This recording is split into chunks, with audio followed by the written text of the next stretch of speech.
Hi guys, welcome back to my channel. My name is Dr. Ria, ranked 369 in NEET PG 23.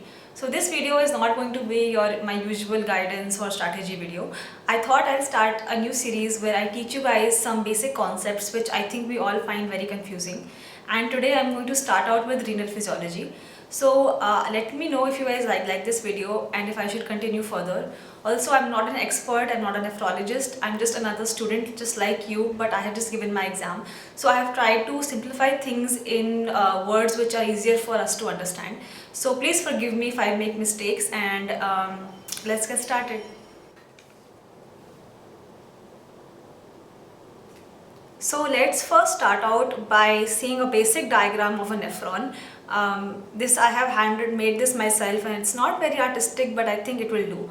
So let us just clear up very few important terms. One which is nephron. What is a nephron? A nephron is your most basic filtering unit of the kidney, right? And this what I have drawn is a nephron. It consists of your glomerulus, which what you are seeing in red, and the rest of the tubules. So let us first start out by defining the glomerulus. So your glomerulus is what you are seeing in red. These are a network of capillaries which are going to filter, which are going to filter the blood into the kidneys. So let us have a closer look at what we are seeing here. I think we all know that this part right here, this is your afferent arteriole. What is your afferent arteriole? Your afferent arteriole is the arteriole which brings the blood towards your nephron, which is going to be filtered. And this arteriole then divides into this bundle of capillaries which you are seeing in red right here. And this is this bundle of capillaries right here. From here the blood is going to be filtered and it is going to form the urine, which is going to be excreted by the nephron. And whatever the remaining blood is which is not filtered is going to leave the nephron via this efferent arteriole, and this blood is going to go back into your circulation but without any wastes.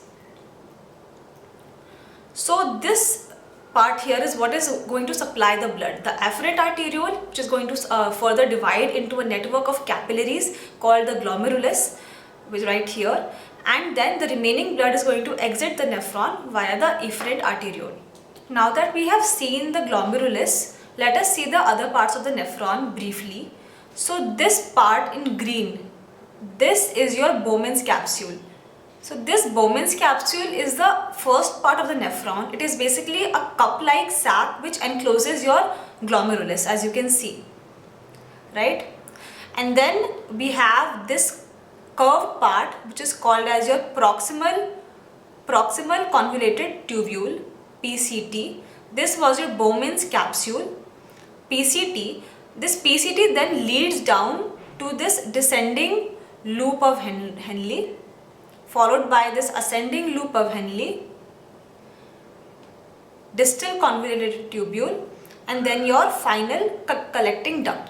And this collecting duct of one nephron will join the collecting ducts of millions of other nephrons, which will then drain into the minor calyces, major calyces, and finally it will leave the renal pelvis through your ureter.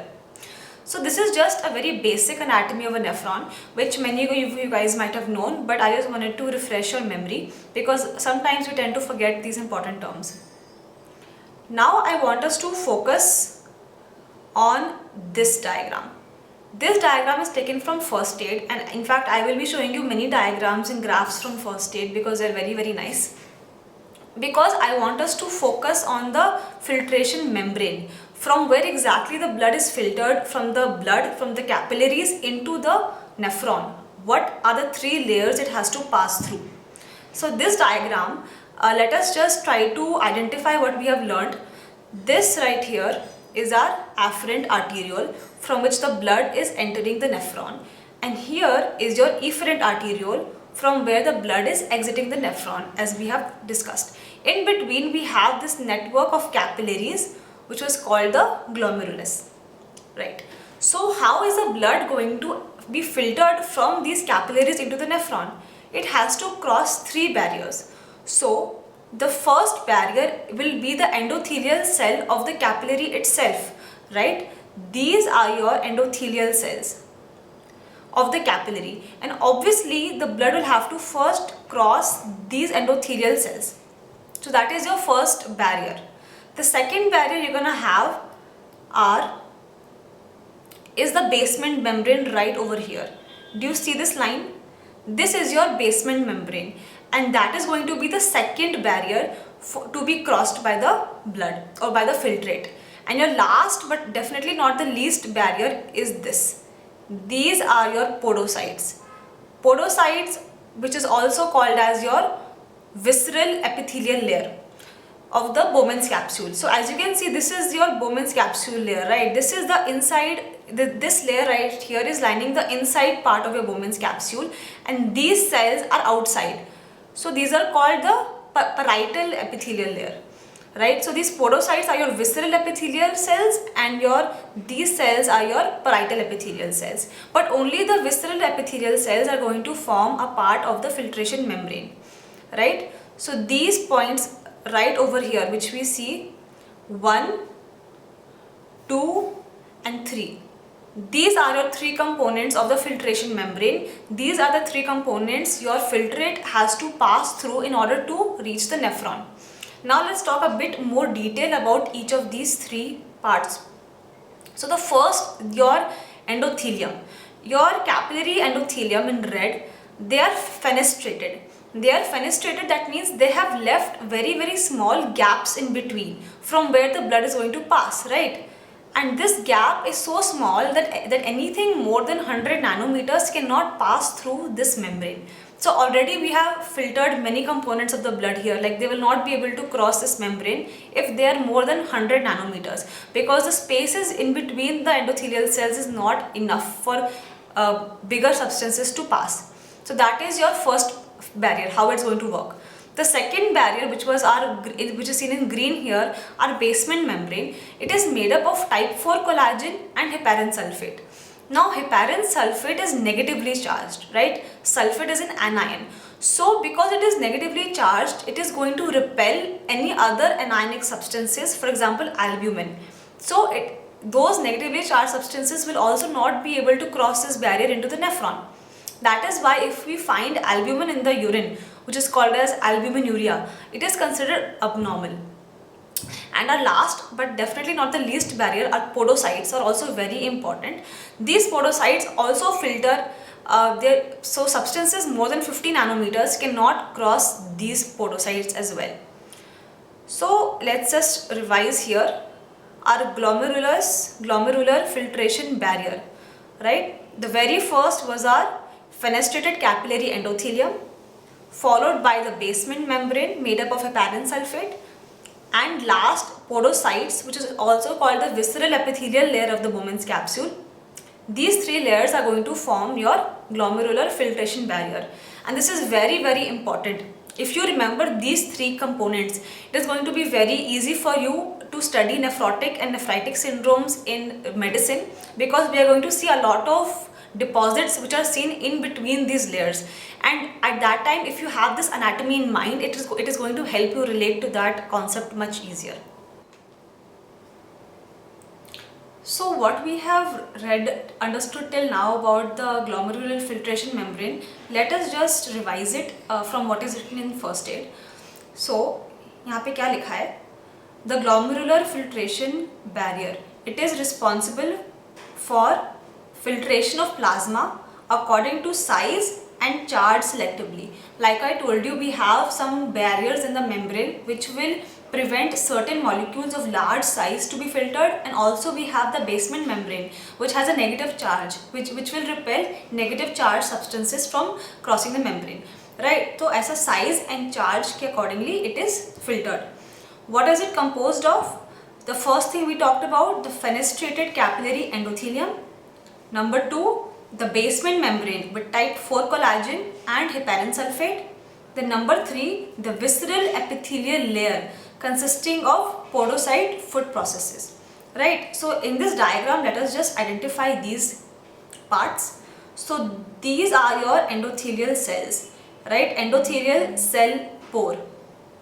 This here is your basement membrane. This entire thing is your basement membrane here. sorry, this is your basement membrane, and these are your foot processes.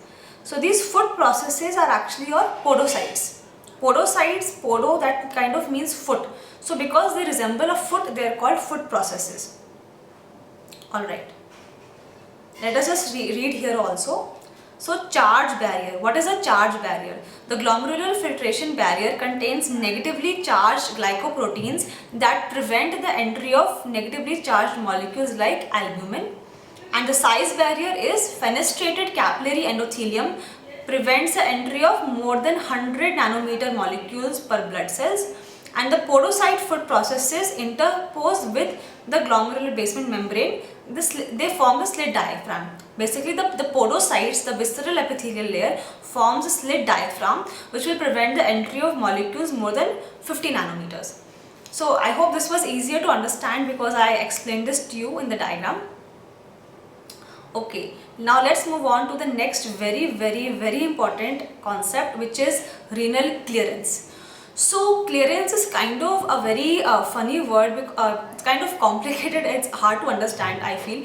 So the definition of clearance is that volume of plasma from which a substance is completely cleared in 1 minute. So it's a bit difficult to understand what it really means.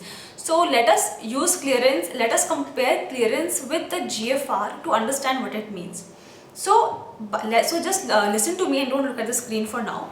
If your GFR and clearance are equal, so GFR is your glomerular filtration rate, which measures how much of the plasma is being filtered by the glomeruli every minute, right? So if the clearance of any substance, right, the clearance is related to any one substance. If the clearance of one substance is equal to the GFR of the kidney, that means that substance was neither secreted neither reabsorbed. मतलब ना तो उसको extra later on it was not filtered, it was not secreted into the tubules, nor was it absorbed back. It was only filtered and then it was excreted. So one such substance is inulin, and that is why we use the clearance of inulin is basically equal to the GFR, because like I said, clearance will be equal to GFR if the substance is neither reabsorbed nor secreted. So that is inulin.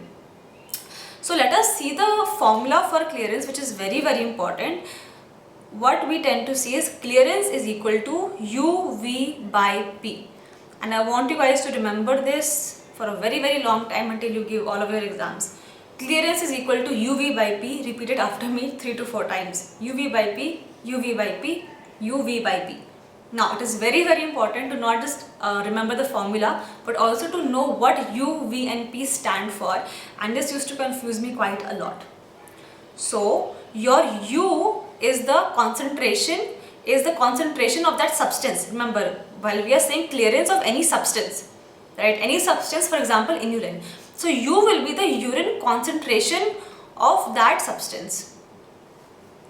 P will be the plasma concentration of that substance, and V will be how much urine is being excreted per minute. Basically just the volume of urine, the rate of excretion of urine. So here we can just revise it. If C is the clearance of X is any substance, then U is the urine concentration of X in mg per ml, and P is the plasma concentration of X again in mg per ml, and V is the urine flow rate. That means how much urine is being flowed in ml per minute. So basically in UV by P, the units of U and P will cancel out, and that will leave us with only V, which is ml per minute. So the unit of clearance is also in ml per minute. I know this might be a little bit tricky for you guys to understand if you are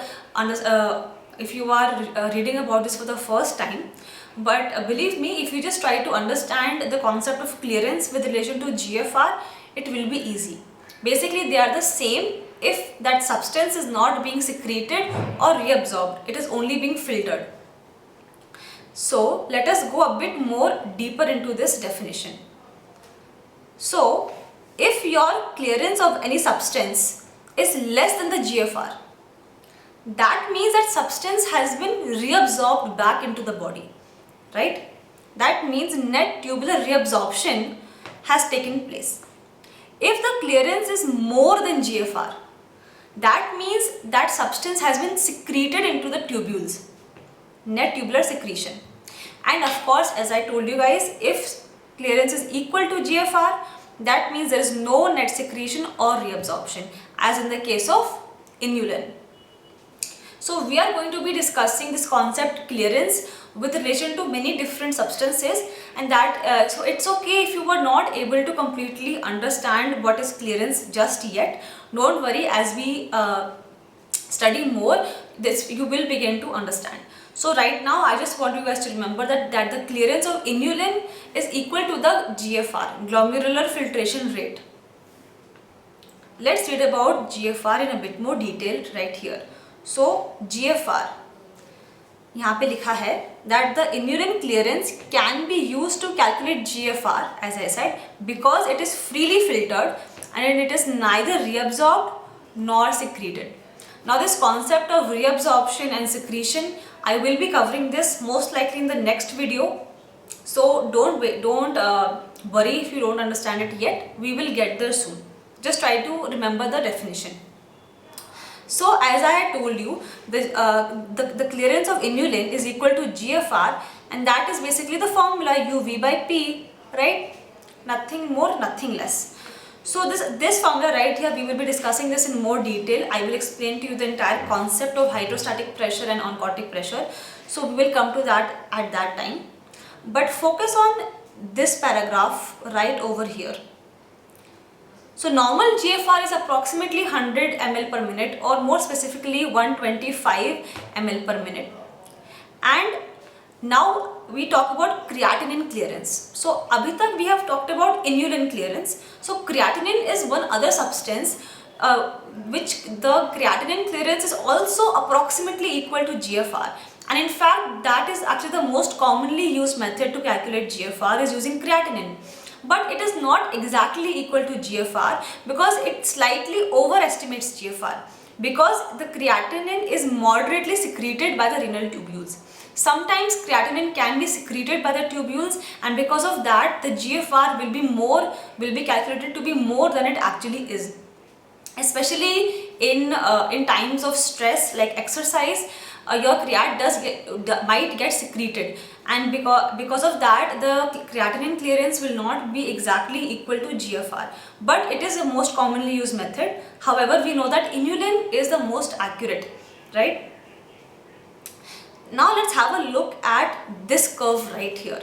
So I feel like this is a very underestimated curve. Let us see what this curve is between. This curve has GFR on the x-axis and plasma creatinine on the y-axis. Now, if we were talking about creat clearance being almost equal to GFR, so let's imagine if it was equal and there was no approximate equal. Let's just say that creatinine clearance was equal to GFR. Then what does that mean? If the creatinine is being filtered, if the plasma concentration of creatinine is more, it will reach the kidneys more and it will be filtered, and so there will be excretion of the creatinine. So if the GFR is more, technically the filtration is more and creatinine will be excreted, so plasma creatinine will decrease. And that is what is happening, as we can see, as the GFR is increasing from 25 to 50 to 75. As we are moving along this GFR, as GFR is increasing, that means more filtration is taking place per minute. Then the plasma creatinine is also decreasing. But the important part to notice is that this curve is non-linear. Right? It is not a linear curve. A linear curve would be something like this. And that would be when the GFR would have been equal to creat clearance. But it's not equal, it is only approximately equal. And that is why the curve is like this. It is non-linear curve. So I think they might ask you this. So just keep this in mind, that the graph between plasma creatinine and GFR is a non-linear graph. Okay guys, now I want you to focus on this graph right here. This graph is going to tell us something about a very important concept about glucose transport in the kidney, and why we are talking about glucose transport in the middle of GFR and clearance is, I will get to that in just a minute. So you will understand in just a minute. Let us just focus on this graph. And this graph is kind of confusing. So first I want you guys to only focus on this red line right here, right? That is the reabsorbed glucose. So first of all, this graph is between the plasma glucose levels and the glucose transport. So this red line is telling us about how much glucose is being reabsorbed by the kidney. As the plasma glucose levels are increasing, we can tell that initially in this red graph, the glucose reabsorption is also increasing, right? This red line indicates reabsorbed glucose. So as the plasma glucose levels are increasing in the blood, our kidneys are also trying to reabsorb that extra glucose back into the body. But after a point at this level right here, they reach a limit that only this much, this is the maximum amount of glucose that can be reabsorbed by the kidney, and after that it becomes constant. So no matter how much the glucose level rises, plasma glucose level rises, after that point the reabsorption will remain the same, right? And this is called your transport maximum, TM. The transport maximum of the kidney for glucose is 375 mg per minute. This is the maximum capacity of the kidney to reabsorb glucose. After this level, it cannot increase any more reabsorption. However, what do we see? So after the kidneys have reached this maximum level of reabsorption, naturally the rest of the glucose will be excreted into the urine, right? But what we see in clinical practice is that right here at this threshold of 200 mg per deciliter only, we are seeing that glucose is being excreted in the urine. That is, we are seeing glucosuria only when the blood glucose level is 200. But ideally, what should it have been? That at 375 mg per minute, at this level approximately, this is the level at which we should have seen glucosuria. But usse bahut pehle, at 200 only, we are seeing glucose is being in the urine. This phenomenon is called as splay. This is called as renal splay because there is this disparity. Why is glucose being excreted in the urine so early on in the plasma glucose level? Is that although the maximum capacity of the kidney is to reabsorb 375 milligram per minute, but that is not true for all parts of the nephron, right? Different parts of the nephron have different capacities, have different transport maximum. That is why we will begin to see glucosuria very early at 200 mg per deciliter only, right? Because the different parts of the nephron have different capacities. The maximum capacity is 375, but that is not true for all of the parts of the nephron. And this phenomenon is called renal splay. And I want you guys to remember this is very, very important. So as we are seeing right here, after 200 only, we are seeing that the excretion of glucose begins to rise as the blood glucose level is rising. Okay. Now next important topic is renal plasma flow. So renal plasma flow, I think it is easy for you guys to understand by the name only. Effective renal plasma flow is basically how much plasma is coming to the kidney. Basically it is a part of the renal blood flow. Plasma is a part of blood, right? So effective renal plasma flow will measure how much of the plasma is reaching the kidneys per minute to be filtered. And how can we calculate this? We can calculate renal plasma flow using clearance yet again. Yes, our dear friend clearance comes again into this picture, but this time we will be using the clearance of para-aminohippuric acid. So the clearance of para-aminohippuric acid is equal to the renal plasma flow. This is the next very important thing I want you guys to remember. I told you our friend clearance is going to help us a lot. So let us remember it like this. So what does first aid say? That effective renal plasma flow can be estimated using para-aminohippuric acid. And why is this? This is because the para-aminohippuric acid is completely excreted by the kidneys. If there is X amount of para-aminohippuric acid coming to the kidneys, to the nephron, all of it will be excreted. It will not be reabsorbed at all. Some amount of it will be filtered through our glomerular membrane, which we have seen before, and the majority of it will be secreted by the tubules into the urine. So whatever the process is, but all of PAH is going to be excreted by the kidneys. So how can we directly say that clearance of PAH is equal to renal plasma flow? Just imagine if X amount of if X amount of PAH is coming towards a nephron in via the plasma, all of it is being excreted. So if we have more amount of PAH in the urine, if more amount of PAH is being excreted via the urine, that indirectly means that more renal plasma flow has come towards the nephron.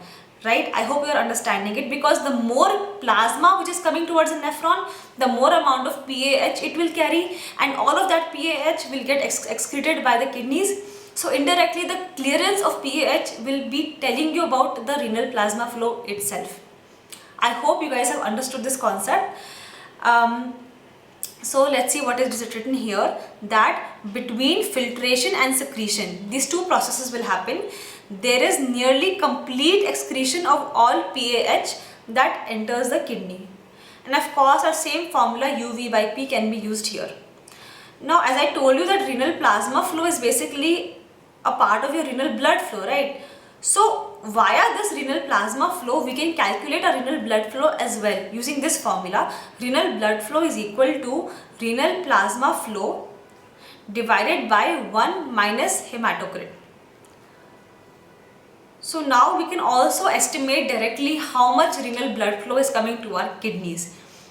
And usually the renal blood flow is 20 to 25% of the cardiac output. This is also a very important number to remember, that approximately 25% of your cardiac output goes to the kidney as your renal blood flow. Okay, let's have a look at this diagram right here just to revise what we have read. This is our glomerulus again. This is our afferent arteriole, right? The blood is coming from here and the blood is exiting from here. This is our efferent arteriole. So 20% of PAH is filtered through our filtration membrane. So 20% of it is filtered. But what about the remaining 80%? The remaining 80% of it is secreted into the tubules right over here, right? So ultimately 100% of PAH is going to be excreted. Okay guys, now I am going to show you a very important graph which I have made right over here, and I don't want you guys to get scared of it at all. I'm going to explain it to you. First, just have a look at what is on the x-axis. On the x-axis we have plasma levels. On x-axis we have plasma levels. Yes, plasma levels of 4 substances: glucose, inulin, creat and pH. I have talked about all of these 4 substances just now. So this is the plasma levels of these 4 substances on the x-axis. On the y-axis we have our old friend clearance, and this is a very important graph. So I have told you just now that let's first talk about glucose. So as the blood plasma level of glucose will increase, I have told you that the clearance of glucose, that means its excretion indirectly, will also be increasing slowly up to a point, right, up to a limit, and after that the clearance will become constant, right? We have learned this. So this is how the curve of glucose will be if we compare it the plasma level versus the clearance. Now if we talk about inulin also we have studied very first that the clearance of inulin is equal to the glomerular filtration rate. That means, and just imagine, the GFR of our body tends to remain constant, right? It should be constant at approximately 125 ml per minute. So no matter what is the plasma level of inulin, the clearance of inulin will remain the same, right? Because it is neither secreted nor reabsorbed, and it is equal to the GFR. GFR also remains the same, right? The GFR of our kidneys remains the same. It doesn't care what the plasma level of inulin is. So even though the plasma level increases or decreases, the clearance of inulin is going to remain constant. And talking about our friend creat, I told you that clearance of creat approximately equals to GFR. So you can see here that the curve is not quite straight, but it's a bit non-linear, remember. Okay, so now coming to our last substance here, that is our PAH. So as we can see in this graph that as the plasma concentration of pH is increasing, the clearance is stable for a while and then it decreases, right? So why does that happen? Let's see here. So at high plasma concentrations, saturation occurs and the tubules fail to clear the whole pH. Hence the clearance of pH decreases and that leads to false low renal plasma flow readings. As we had discussed earlier that 80% of pH is actually secreted by the tubules, right? But at very high plasma levels of pH, the tubules will fail to secrete all of it and hence the clearance of pH will decrease. Now because we were using the clearance of pH to calculate the renal plasma flow, hence we will get false low renal plasma flow values, and that is what this graph here tells us. So I'm sorry this graph is a bit messy. I'll just remove all the annotations I have done so you guys can note it down if you want.